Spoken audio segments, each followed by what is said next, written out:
రోజు ఒకే కథ చెప్తున్నావు, ఇవాళ వేరే కథ చెప్పు. కథ చెప్పు. ఆ కాలపు కథ చెబుతా. ఆ వీరుడి కథ చెబుతా. వీరుడి కథ. తూర్పు దిక్కున కొండ దిగువలో ఒక పెద్ద అడవి ఉంది. స్వచ్ఛమైన మనసెరిగిన ఆదివాసీల బలగంతో పచ్చదనం నిండిన గంధపు నేలది. ఉన్నట్టుండి ఆ అడవిలో నిప్పుల వర్షం కురిసింది. పెద్ద మంట చెలరేగి గట్టిగా అరిచింది.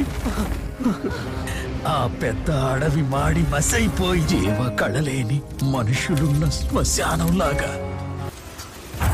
పేదోళ్ల చెమటని పీల్చి పిప్పి చేసే కడుపాపోత్ములు, దేహాన్ని చీల్చి రక్తాన్ని తాగే క్రూర సైతానులు, ఊపిరి కూడా పేనాన్ని పిండేసే దౌర్భాగ్య బతుకులు స్వాభిమానాన్ని శవంలా మోసుకుంటూ శ్మశానానికి పంపారు. వంగిన నడుము, వంచిన తల నచ్చదు విధిరాతకి. బతుకునిచ్చిన భగీరథుడి మీద కూడా పూర్తిగా తొలగిపోయింది.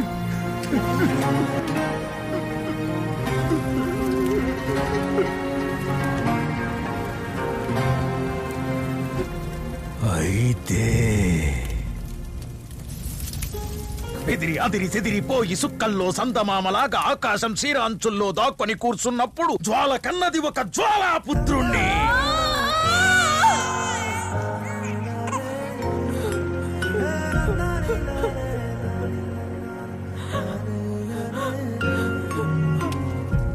కాల్చే మంటల్ని ఆర్పే వర్షంలా, మృత్యువు ఇంట్లో కూర్చున్న మృత్యుంజయుడిలా, అన్యాయాన్ని ఎదిరించే ఉద్యమంలా, దశకంఠుని ఎదిరించిన రాముడిలా, మండే జమదగ్ని కోపాన్ని మించి సర్వమూ తాననుకునే పరమాత్మని ప్రశ్నించి పిడుగులా గర్జించిన ఒక ధీరుని కథ, ఎదిరించి ఒక వీరుడి కథ.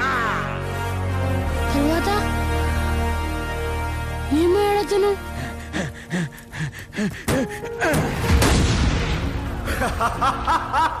నువ్వు నా చేయి పట్టుకుని నడిచే వరకు నేనుంటా.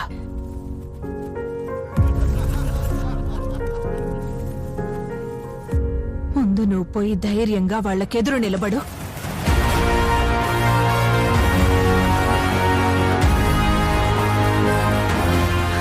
చావుని చూశాడు కాలి కింద ధూళిలాగా, చావుని ధిక్కరించే సుల్తానులాగా, గాయం చేసే కత్తుల మీదే నడుచుకుంటూ గుండె లోపల పుట్టే భయాన్ని పక్కకి తోసి వేటగాళ్లనే వేటాడే మహావేటగాడు. వీరుడొచ్చాడు, వీరుడొచ్చాడు, వీరాధి వీరుడొచ్చాడు. ఉరిగా బిగిసే తాడే ఊగే ఉయ్యాలా, కరిగే మనసే మరిగిపోని లావాలా, ఆయుధమే ఆగ్రహాల జ్వాల,